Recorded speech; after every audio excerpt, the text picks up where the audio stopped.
Hello ನನ್ನ ಪ್ರೀತಿಯ ವಿದ್ಯಾರ್ಥಿಗಳೇ, welcome to Spark by Sona. ಇಂದಿನ ತರಗತಿಯಲ್ಲಿ ನಾವು ಇಂಟೀಜರ್ಸ್ ಎಕ್ಸಸೈಸ್ 1.3ನ 5th ಕ್ವಶನನ್ನು ನೋಡೋಣ.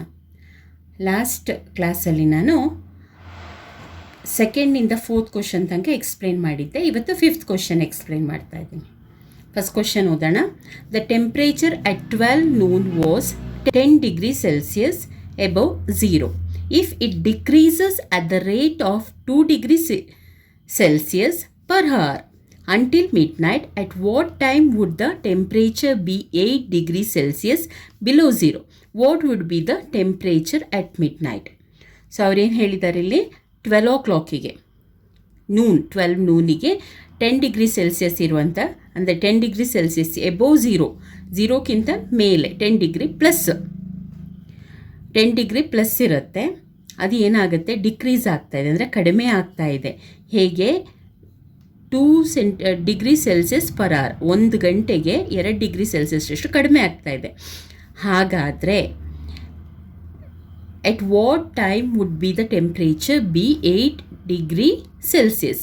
10 ಇದ್ದಿದ್ದು ಎಷ್ಟು ಗಂಟೆ ಎಷ್ಟೊತ್ತಿಗೆ 8 ಡಿಗ್ರಿ ಸೆಲ್ಸಿಯಸ್ ಆಗುತ್ತೆ. 10 ಇದ್ದಿದ್ದು ಎಷ್ಟು ಗಂಟೆಗೆ 8 ಡಿಗ್ರಿ ಸೆಲ್ಸಿಯಸ್ ಬಿಲೋ 0 ಅಂತಿದೆ, ಅಂದರೆ -8 ಡಿಗ್ರಿ ಸೆಲ್ಸಿಯಸ್ ಆಗುತ್ತೆ. ಜೊತೆಗೆ what would be the temperature at ಮಿಡ್ನೈಟಿಗೆ ಎಷ್ಟು ಡಿಗ್ರಿ ಟೆಂಪ್ರೇಚರ್ ಇರುತ್ತೆ. ಸೊ ನಾವು ಒಂದೊಂದಾಗಿ ಬಿಡಿಸ್ತಾ ಹೋಗೋಣ. ಈಗ ನೋಡಿ, ಟೆಂಪ್ರೇಚರ್ ಅಟ್ 12 PM 10 ಡಿಗ್ರಿ ಇರುತ್ತೆ. ಅವ್ರು ಏನು ಹೇಳಿದ್ದಾರೆ, 2 ಡಿಗ್ರಿ ಕಡಿಮೆ ಆಗ್ತಾ ಇದೆ, -2 ಅಲ್ವಾ. ಸೊ 1 ಇದ್ದಾಗ ಏನಾಗುತ್ತೆ, ಹಾಗಾದರೆ 10 ಡಿಗ್ರಿ ಸೆಲ್ಸಿಯಸ್ -2 ಡಿಗ್ರಿ ಸೆಲ್ಸಿಯಸ್ ಅಂದರೆ ಎಷ್ಟಾಯಿತು, 8 ಡಿಗ್ರಿ ಸೆಲ್ಸಿಯಸ್. ಅಗೈನ್ ಇಲ್ಲಿ 2 o'clockಗೆ ಏನಾಗುತ್ತೆ, 8 ಡಿಗ್ರಿ ಸೆಲ್ಸಿಯಸ್ -2 ಡಿಗ್ರಿ ಸೆಲ್ಸಿಯಸ್ ಅಂದರೆ ಎಷ್ಟಾಯಿತು, 6 ಡಿಗ್ರಿ ಸೆಲ್ಸಿಯಸ್ ಆಯಿತು. ಸೊ ಹಾಗೆ 3 o'clock ಆಗಬೇಕಾದ್ರೆ ಅದು ಏನಾಗುತ್ತೆ, 6 degree Celsius -2 degree Celsius 4 degree Celsius ಆಯಿತು.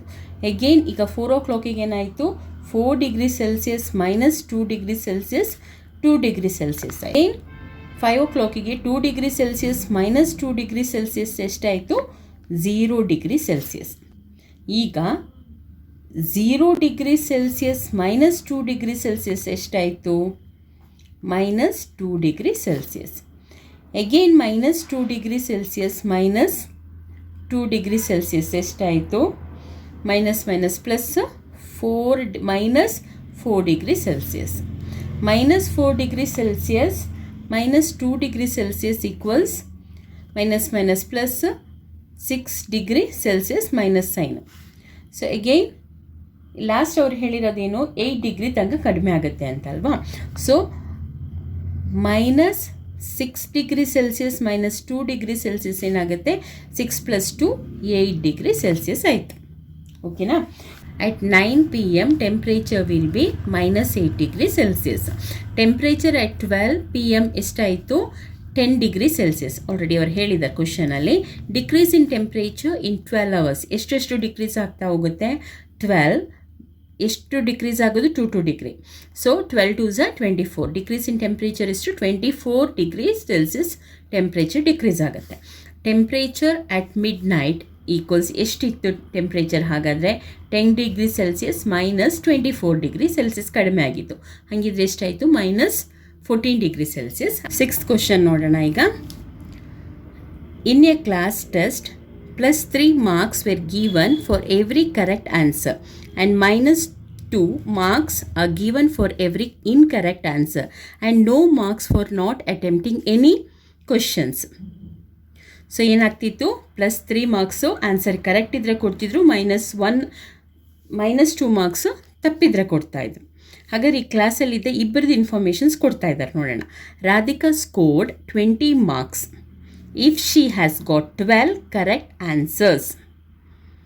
How many questions has she attempted incorrectly? So first ಈ ಕ್ವಶನ್ನ ನಾವು ಸಾಲ್ವ್ ಮಾಡೋಣ. ನೋಡಿ, marks obtain for 12 correct answers ಎಷ್ಟು, ಅವಳು ರಾಧಿಕಾ 12 ಕ್ವಶನ್ಸ್ ಕರೆಕ್ಟ್ ಆನ್ಸರ್ ಮಾಡಿದ್ಲಲ್ವಾ. 12 × 3 12 ಆನ್ಸರ್ಸ್ ಕರೆಕ್ಟ್ ಹೇಳಿದ್ದಾಳೆ. ಸೊ 12 3s are 36 ಆಯಿತು. Marks obtain for incorrect answer is 12. ಮಾಡಬೇಕು ನಾವು ಈ 36ನಿಂದ ಈ 20ನ ಮೈನಸ್ ಮಾಡಬೇಕು. 36 ಎಷ್ಟಾಯ್ತು ಆವಾಗ? 16 ಅಲ್ವಾ? Minus 16. Marks given for 1 incorrect answer ಎಷ್ಟು? ಒಂದು ತಪ್ಪಾದರೆ ಎಷ್ಟು ಮಾರ್ಕ್ಸ್ ಕಟ್ ಮಾಡ್ತಿದ್ರು? 2 ಮಾರ್ಕ್ಸ್ ಕಟ್ ಮಾಡ್ತಿದ್ರು. ಹಾಗಾದರೆ ಅವಳು ಎಷ್ಟು ತಪ್ಪು ಆನ್ಸರ್ ಹೇಳಿದ್ಲು ಅಂತ ಹೇಗೆ ನೋಡೋದು ಇವಾಗ? ಈ ಮೈನಸ್ 16ನ marks given for incorrect answer is -2. Number of incorrect answer, ಎಷ್ಟು ಇನ್ಕರೆಕ್ಟ್ ಆನ್ಸರ್ ಬರೆದಿದ್ದಾಳು ಅವಳು? 16. ಏನು ಮಾಡಬೇಕು? ಇದನ್ನು ಡಿವೈಡ್ ಮಾಡಬೇಕು. 2 1s 2 8s. ಸೊ ಎಷ್ಟು ಇನ್ಕರೆಕ್ಟ್ ಆನ್ಸರ್ಸ್ ಇತ್ತು ಹಾಗಾದರೆ? 8 ಇನ್ಕರೆಕ್ಟ್ ಆನ್ಸರ್ಸ್ ಇತ್ತು. ಈಗ 6th main second question.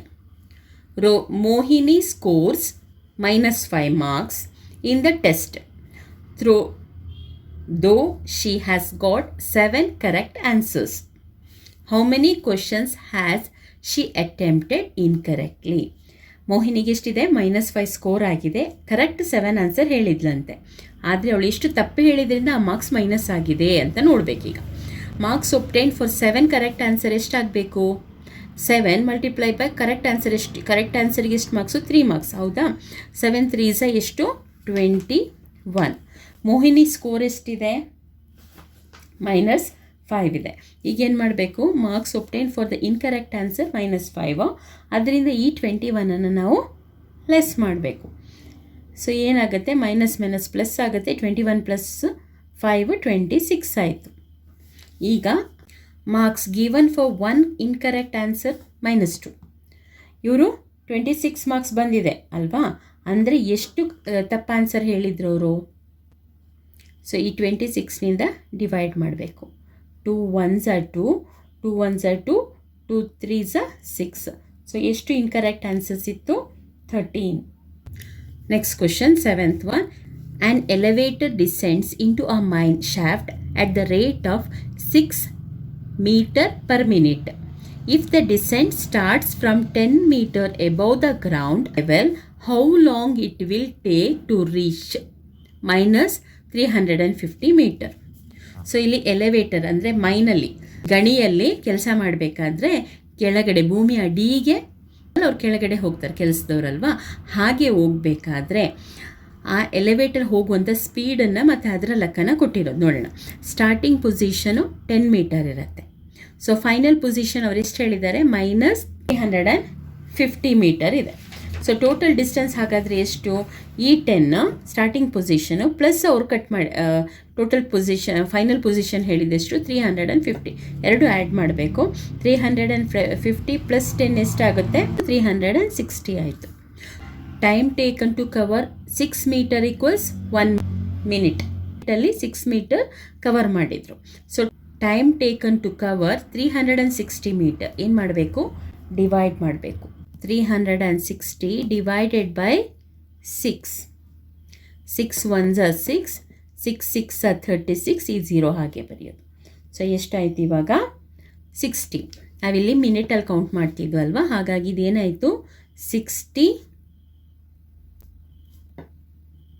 minutes. So 60 minutes equals ಏನು? 1 hour. ಇವತ್ತಿನ ಪಾಠ ನಿಮ್ಗೆ ಅರ್ಥ ಆಯಿತು ಅಂತ ತಿಳ್ಕೊಂಡಿದ್ದೀನಿ ಮಕ್ಕಳೇ. Thank you for watching. Happy learning.